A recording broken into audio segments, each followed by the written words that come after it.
1장 1절부터 11절까지의 말씀입니다. 한 절씩 교독하겠습니다. 데오빌로여, 내가 먼저 쓴 글에는 무릇 예수께서 행하시며 가르치시기를 시작하신부터 그가 택하신 사도들에게 성령으로 명하시고 승천하신 날까지의 일을 기록하였노라. 그가 고난 받으신 후에 또한 그들에게 확실한 많은 증거로 친히 살아계심을 나타내사 40일 동안 그들에게 보이시며 하나님 나라의 일을 말씀하시니라. 모이사 그들에게 분부하여 이르시되 예루살렘을 떠나지 말고 내게서 들은 바 아버지께서 약속하신 것을 기다리라. 요한은 물로 세례를 베풀었으나 너희는 몇 날이 못되어 성령으로 세례를 받으리라 하셨느니라.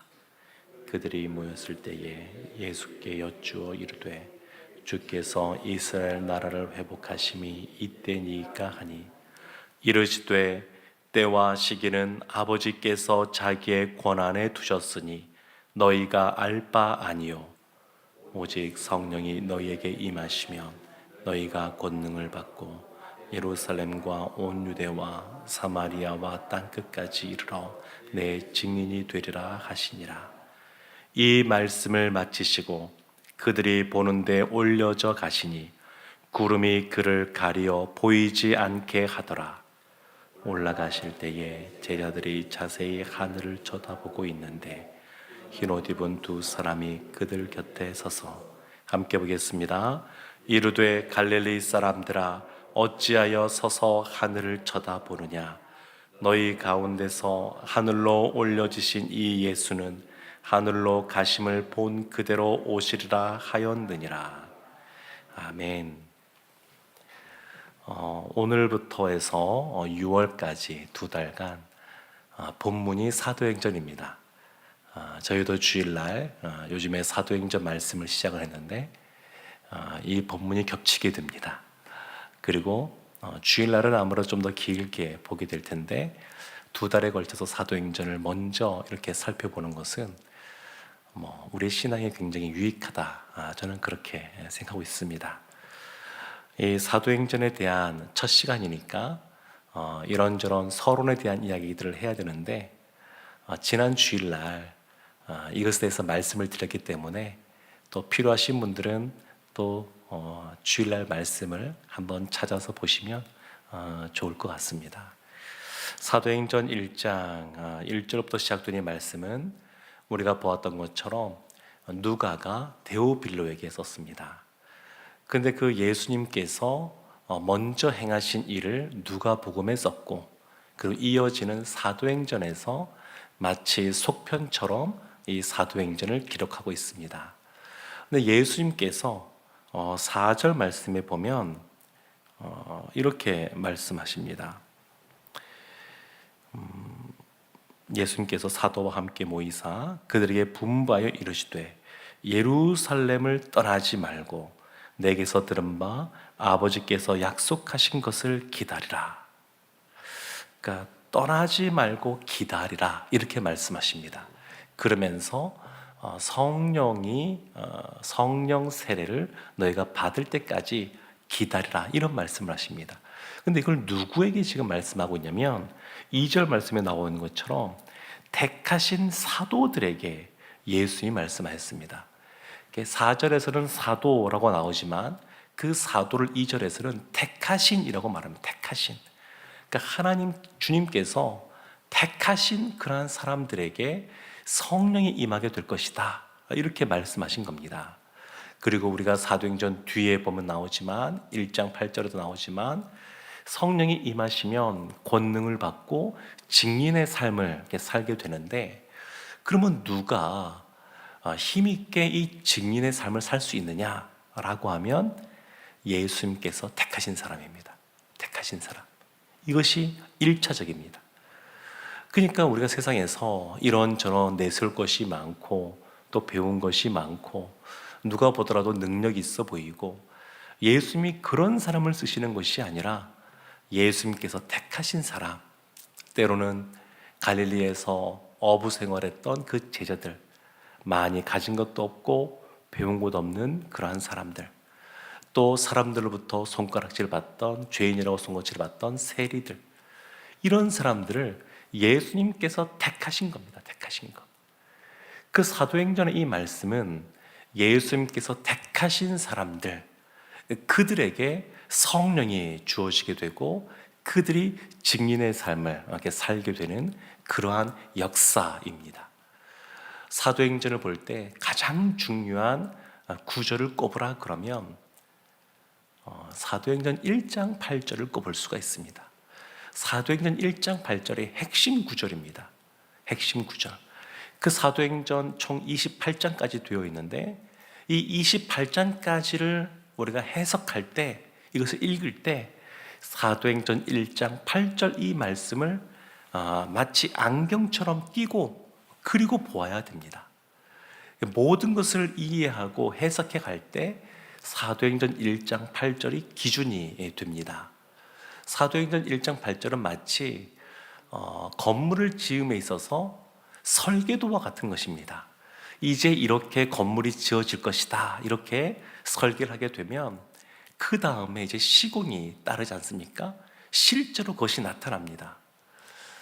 오늘 오후에 아직 미래비전센터 쪽은 아니고 우리 교회 여기 본당에 있는 요 건물에 많이는 아니고 조금씩 좀 손을 보려고 그럽니다. 그래서 본당 앞에 여기 창고도 그렇고 1층 사무실도 그렇고 유치원 별관 쪽도 그렇고 식당도 그렇고, 그래서 이것을 조금씩 좀 손을 좀 보려고 하는데, 그래서 오늘 설계 사무소에 계신 분이 방문하기로 하셔서 만나기로 했습니다.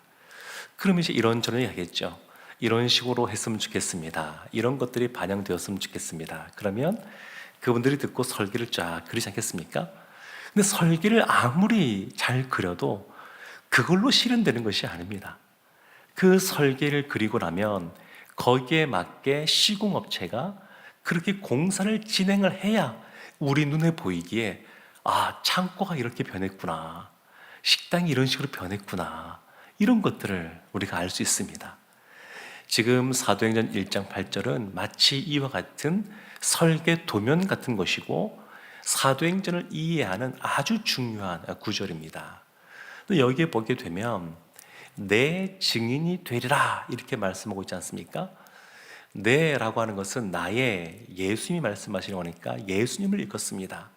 그러니까 지금 사도행전의 이야기는 예수님의 증인이 되는 이야기가 나옵니다.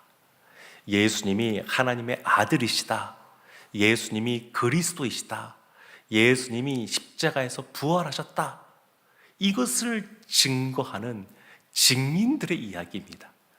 그리고 이 예수님은 다른 식으로 표현하면 복음이라고 말할 수 있는데, 그래서 이 사도들의 행전인 사도행전을 복음행전이라고 말할 수도 있습니다. 그리고 내 증인이 되리라 말씀하셨으니까 증인행전이라고도 말할 수 있습니다. 지금 예수님께서는 예수님이 택하신 사도들, 또 그 제자들이 이와 같은 것들을 감당하기를 원하십니다. 근데 보면 예루살렘과 온 유대와 사마리아와 땅끝까지로 복음이 증거되는데 그 시작이 예루살렘입니다. 예루살렘. 이런 생각을 해볼 수 있습니다. 사도 바울이 많은 그러한 지역들을 다니면서 복음을 전하지만 사실 베드로가 겪었던 그러한 부흥은 경험하지 못했습니다.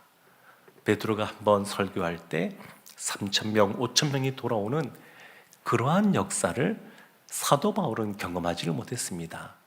가는 곳마다 영혼들이 주님께 돌아오고 가는 곳마다 교회가 세워졌지만 그러나 초대 예루살렘 교회 같은 그러한 부흥은 경험하지 못했습니다.